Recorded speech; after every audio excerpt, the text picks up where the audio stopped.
Welcome to the second talk. It's really a kind of a production almost. I'm so really happy that we have the opportunity to, after the first talk where Dirk introduced the issues with the exponential growth, we also were already alluding to ideas to resolve that and to maybe help us to get our hands around that. So it's a pleasure to have him to talk about the planetary nervous system, which I think is a tremendously original idea and can help us a lot to get a better understanding. So let's welcome him again to this second talk. Yeah, thank you very much. If you find anything noteworthy, there is a hashtag and you can tweet about this too. And so today I'm talking about the planetary nervous system and how we can create it together. Now, when we want to understand the future of information system, then it's good to look into the past. And I went to this famous computer history museum in the Silicon Valley. And you can basically look back into what happened and how. And you can see in particular this quotation by Alan Kay that says, the best way to predict the future is to invent it.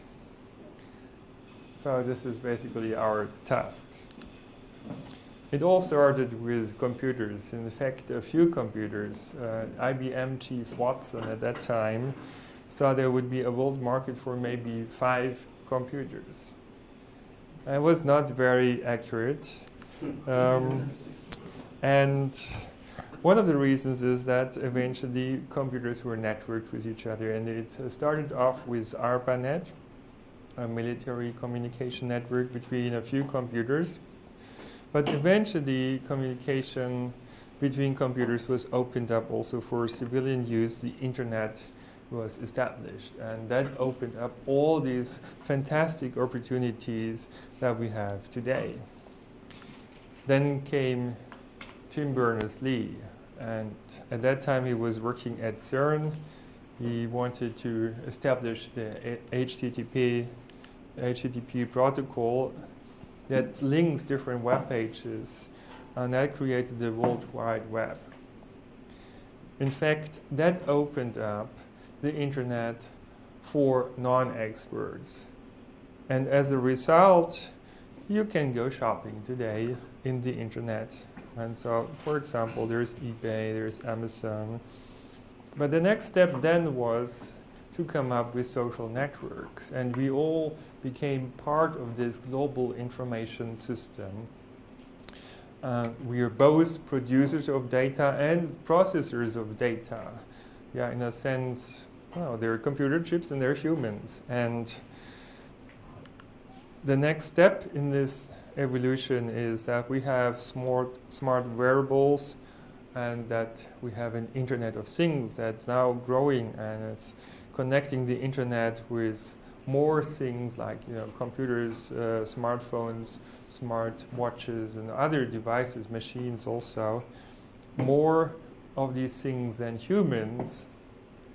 And in about 10 years' time, there will be 150 billion things connected to the internet.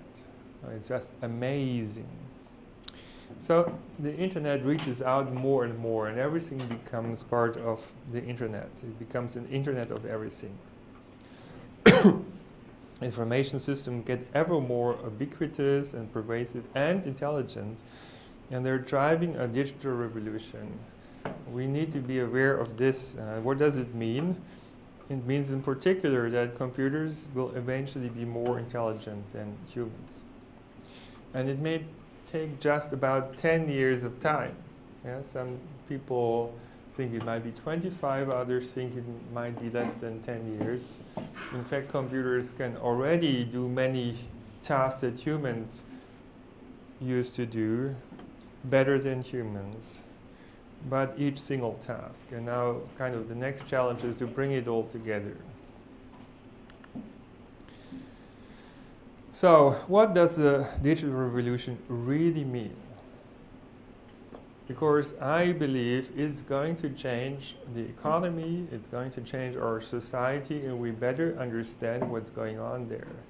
What are the trends, what are the driving forces, and can we use these forces to our advantage? So ICT becomes pervasive, borders dissolve, there's instant availability, we see more automation, a second machine age, as people say. We see extreme speed. Most of our knowledge is probably outdated. We can't learn quickly enough because the world is changing. It still looks pretty much similar, but as the way of interaction between the system components is changing, the world changes too. As complexity scientists, you know this very well. We have more variability, less predictability, probably also less controllability, more connectivity, more complexity, more data. We can actually duplicate data as often as we like. So immaterial resources will become more important. Ideas will become more important. We will see that data will be cheap. Open data will spread. It will also be very important. Money will be mainly created by transforming data into useful information and knowledge. We may get into a situation where there are almost no secrets. We'll see individualization, extreme diversity, personalization, user centricity, real-time feedback, self-organizing systems, wisdom of crowds. Young people may be as informed as experts, or sometimes even better. So hierarchies might flatten out, may have more participation. That's what I believe. An increasing power of ideas. Ethics, therefore, also becomes more important. And science fiction is becoming real. And those countries that will adapt to these principles first will be leading, and the others, bad luck. Yeah. So we need to prepare ourselves for the digital revolution to come. And we've seen that already many years back, computers have been the best chess players. And they will soon be not only better pilots, because most planes are most of the time already controlled by computers, but also better drivers. Think of Google's self-driving car, and other automobile companies will offer them too. So then the question is, what else will be happening? In fact, computers are already better than the best players in favorite game shows. We're talking here about IBM Watson. They're now advising also telephone hotlines, doctors. So what are the jobs that will be left for humans? That is a serious question that we need to ask, because we're entering a situation where there's too much data, too much speed, too much connectivity, and too much intelligence for us. Yeah. We're exposed to a big data tsunami.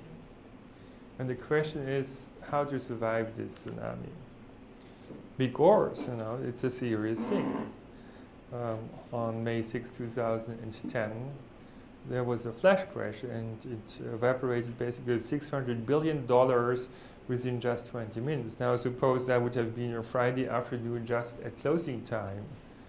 That might have been the end of the financial system.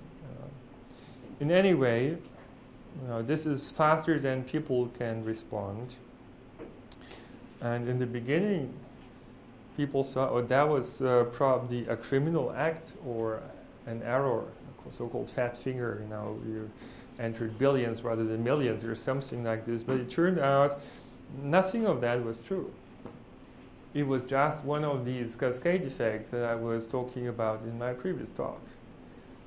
Because of automated algorithmic trading, a small trigger could trigger off a cascade of sales of other stocks and derivatives, and it caused this sudden drop. And that was not the only one. Yeah? There are by now dozens of them, not always that dramatic. So I do think that information and communication technology, we may like this or not, will transform science, society, economy, and all our current institutions. So, for example, also the way we educate. We now see MOOCs, for example, these massive open online courses. I believe we're heading towards personalized education. The way we do research, suddenly there is a fourth pillar of science, big data analytics. You know. And as I said, Chris Anderson thinks even that's going to replace all the other pillars, so no need for science in the classical sense anymore. I was critical about this.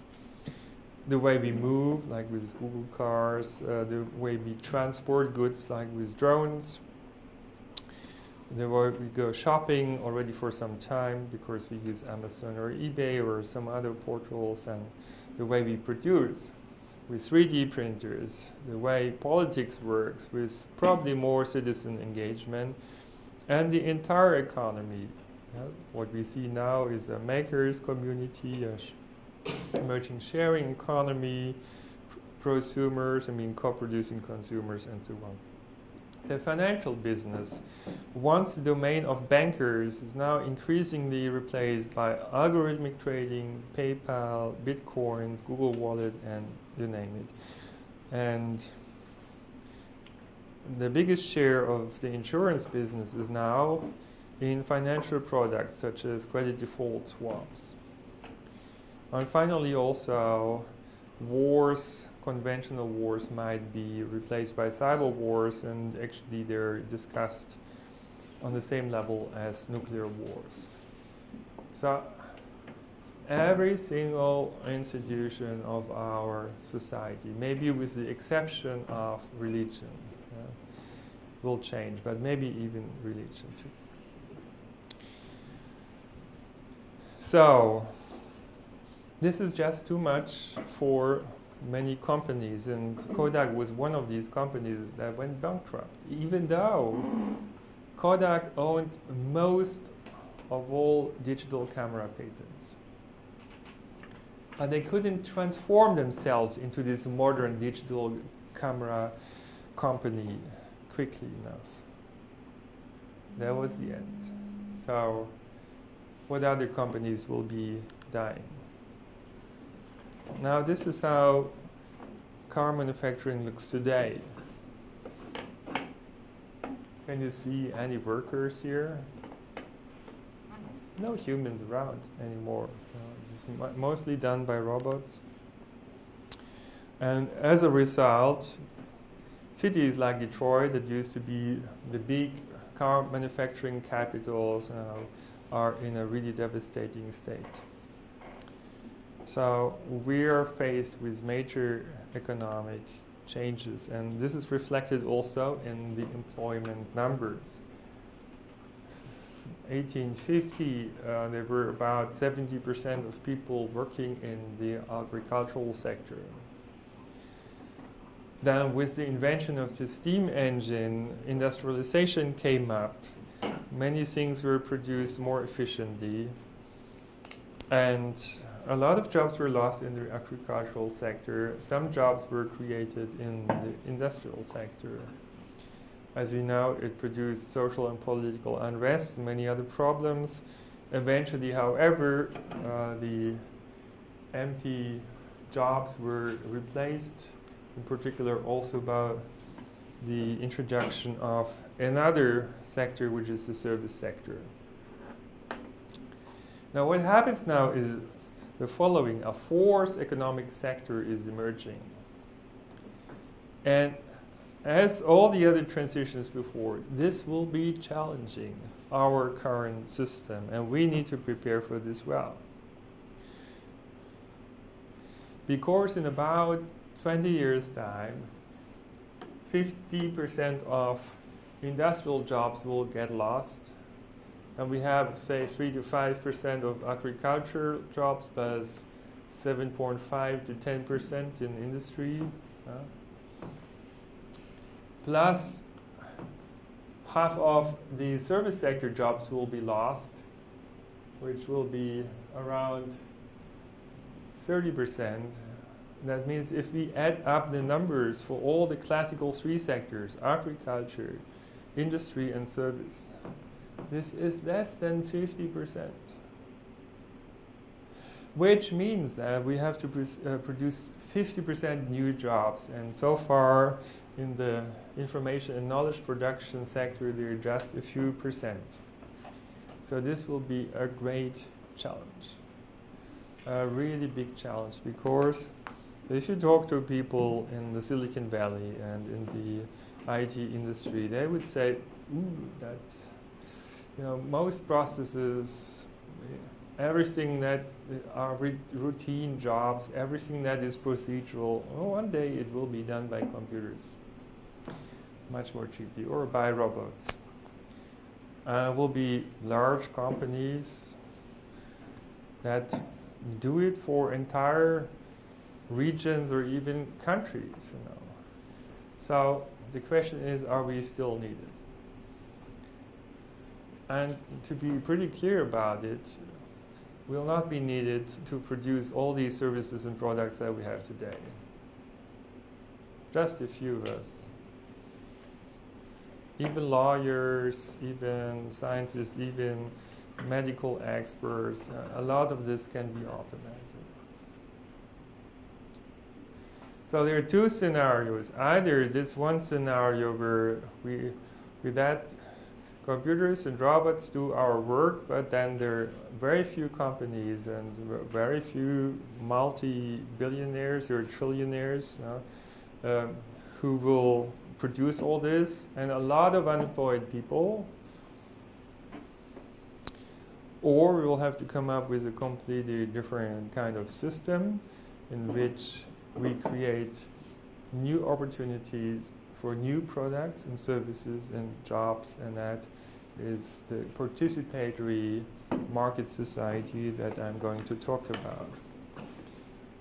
In fact, in some countries we are already seeing the devastating power of this digital revolution. In some countries, more than 50% of young people are unemployed with no signs of improvement.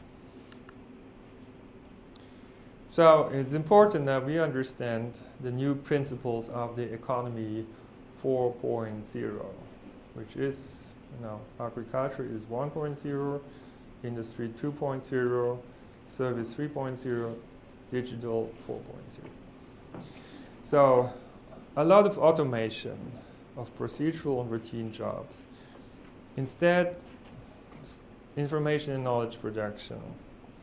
We will need personalized products, and that will produce hyper variety markets. So basically every one of us will buy products and services just shaped for us, a personal product. Creative jobs, therefore, will be more important. I also believe network thinking, this other regarding thinking that I mentioned at the end of my last talk, will become important. That means if you want to be successful, you need to engage in a relationship with your supplier and your customers. Yeah? You need to know what they really want.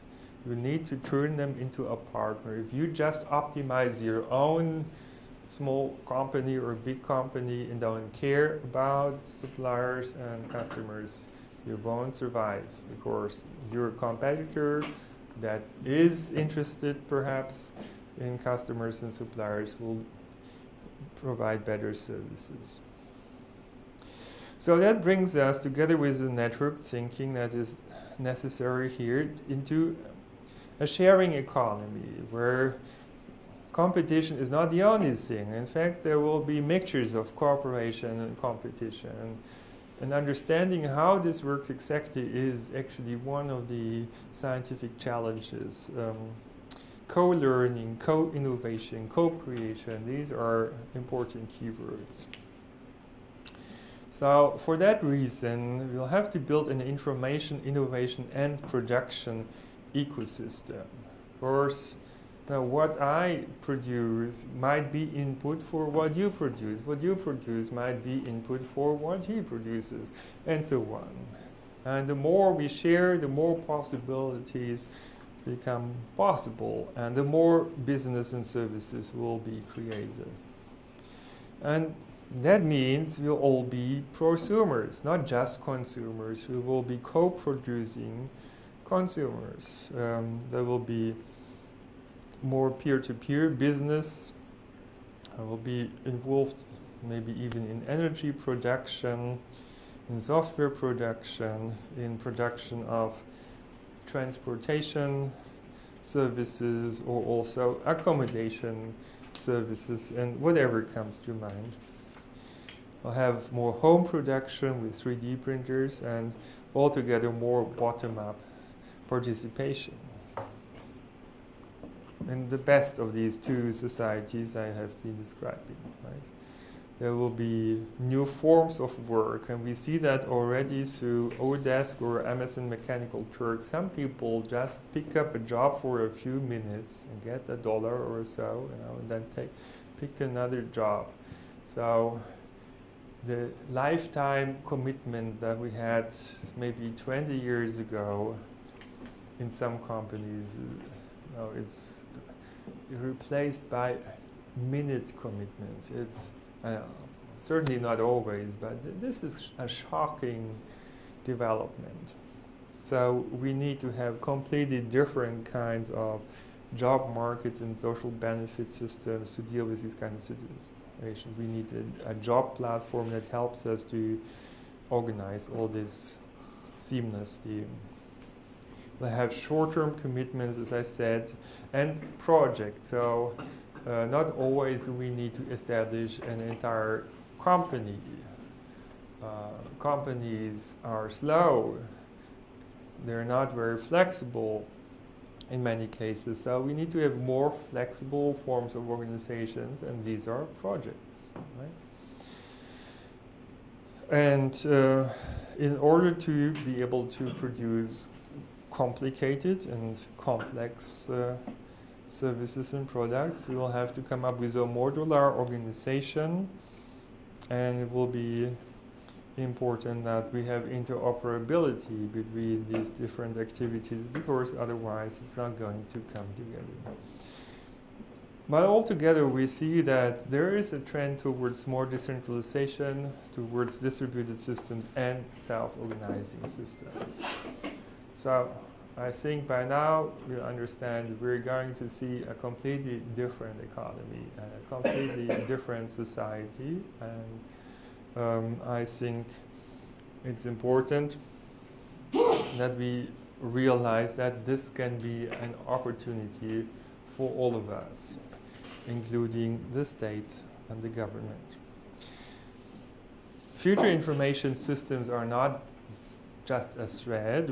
If we use them in the right way, we can manage these challenges better, and we can actually create a lot of jobs with them. But we need to think about how to do this. And one of the elements that might become more important is citizen science, participatory, distributed way of science, and this allows us to create more bandwidths, right? More speed too. And altogether we should maybe compare this with this array of astronomical antennas. We're using them because they're more powerful than a single big antenna. And if we transfer that to society, then basically we can say that, you know, if many of us together can create products and services and intelligence that is much better than what a single person or a single company or a supercomputer can do. But for this, we need to learn how to network our ideas with each other to create these benefits. And this is the way we can explore the universe and our Earth much better. So why is participation so important? Because it produces more capacity and bandwidth. More creativity becomes possible. Better solutions by empowerment. More efficiency by distributed control. More resilience by modularity. Better management of complex systems by more autonomy. More jobs by personalization and creation of hyper-variety markets. More success by trust. More social well-being, economic prosperity, societal resilience, collective intelligence, individual happiness, cultural development by diversity. I mean, diversity is a major factor and a major driving force of innovation of all these different important properties. Now, on the other hand, more diversity is challenging. Yeah, we have already quite enough trouble with the diversity that we face in this world of today. And so we need social information technology to help us master this diversity and guide us through this complexity. But we've seen that if we have the right designs, then this can create actually very powerful systems, such as the Wikipedia knowledge base. That is knowledge created by a lot of people, and in many cases better than the best encyclopedia out there. Now the question is, why would we have more participation in the future, apart from its favorable aspects? There are some factors that support it and drive it, like good education, access to high quality information, through decision support systems and services, the emergence of coordination platforms such as social media, the spreading of reputation systems that promote accountable and responsible behavior, and the consideration of externalities. And these factors are currently on the rise with the spreading of open data, citizen science, recommender systems, with moderated internet communities, the maker movement, the Internet of Things, and other stuff. And further game changers are the increase in variability, complexity, and diversity. OpenStreetMap is another powerful example, right? This is a community-based service. 1.5 million volunteers are actually creating this most up-to-date information system about all the streets and trails in the world. If there is a new street or a street has been closed down, that will be very quickly adapted. If there was a disaster, this information will be collected by people like the Crisis Mapper community, and it will bring together a lot of information in a short time, and no company and no government could do that by itself. So participation is a powerful principle. Now, I'm aware that governments are sometimes afraid of more participation, and therefore it's important to point out that it doesn't necessarily mean social chaos.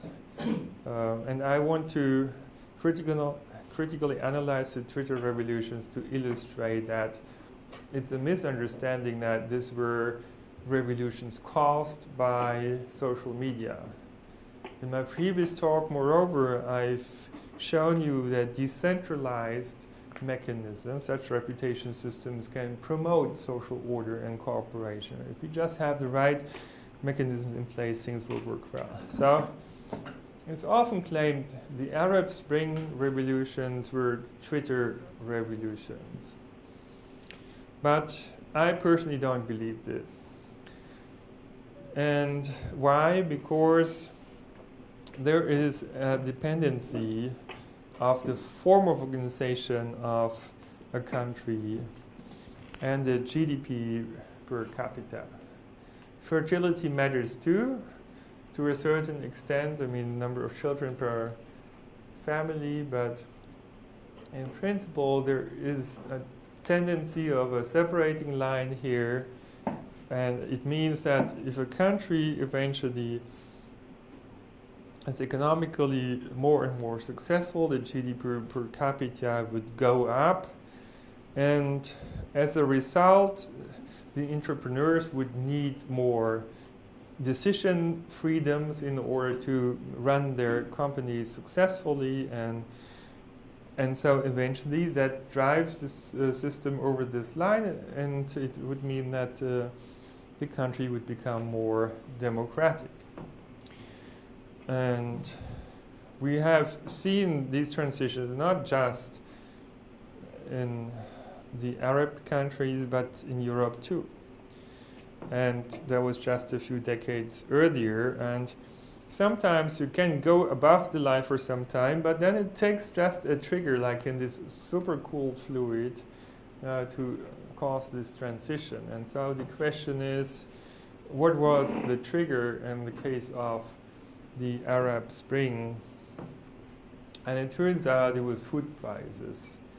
You can see political protests were by far the strongest when food prices reached such a high level that many people just couldn't afford their daily food anymore. So nothing to do with Twitter revolutions, yeah, with social media. It's just they didn't have enough food. And so that is basically the story behind the Arab Spring. And now let's go back to the digital revolution. If we don't want this to become a social or political revolution, we need to prepare well, right? So we need public institutions investments for the digital society, including open data to allow for participatory activity on the economy and society, and open innovation too. Otherwise, we cannot compensate for the gap in the job market. I don't see a way. So it's helpful to look into what it required to make the industry age a big success, the age of the automobile, for example. And of course, industry takes more than this, but it's a good example, I would say. So first of all, we needed to learn how to assemble cars. And we also needed to learn how to do mass production to make it good that everyone could afford. We needed to build streets. We needed to come up with petrol. And for this, we needed to learn how to refine crude oil. We needed gas stations, parking lots, driving schools, driver licenses, speed limits, and many other things actually, in order to make sure that the age of automobile would be a great success. Similarly, we're investing billions into agriculture. There's a lot of subsidies in Europe, I know, or has been at least, and we're investing a lot into service society too, in particular public schools, public universities, public libraries, and so on. So that means we would need public infrastructure and institutions for the digital society too. And the question is, what kind of infrastructure would it be? So I believe what we need is global, trustworthy, transparent, open, participatory ICT platforms. I already mentioned social information technologies. I will now focus more on this Internet of Things. I believe we should build it as a citizen web, should build intelligent level on top of it, which we could call the planetary nervous system. We need a technology to managed personal data, global participatory platforms, reputation systems, but pluralistic ones, micropayment systems, innovation accelerator, interactive virtual worlds, to mention just a few. And with this, I'm turning to the Internet of Things, which is the now emerging big technology after big data, I would think. And it has revolutionary potentials. I really think this is the enabling technology for the 21st century. And the areas of application include real-time measurement, the development of global system science that would extract the interdependencies and the laws of our society and economy and help us to manage our world more successfully. Greater awareness of chances and risks to support everyone's decision making. Possibilities to create self-organizing systems, finally opportunities to create collective intelligence. So that's a lot. That's a lot that we can do with the Internet of Things. And here are some examples.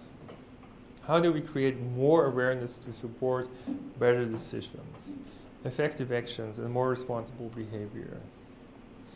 Well,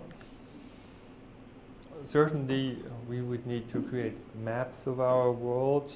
These maps would inform us to take better decisions. Like we could create compasses for decision makers. And here's just a movie that's illustrating how we could bring information together that's already on the web. So these are many positions of photographers that have taken hundreds or thousands of photographs, and as you can see, you can put them together at home and reconstruct a building like the Colosseum in 3D. And you can do that of any place in the world that people take pictures of. So from home, you can take all the world into your living room. We can map environmental change and who causes it. We can map resources and who uses them. And we could also measure externalities, because this is very important to reduce damage of our economy, of our environment, but also of other systems, including our society. And what is part of it is kind of social capital, like trust, reputation, cooperation, and so on. So if we would charge for these externalities, we could counter damage that is currently created. And in this way, as I will show you later, we would be able to make the invisible hand work. In fact, this idea of the invisible hand that would magically coordinate all the processes in the world, in our society, is 300 years old.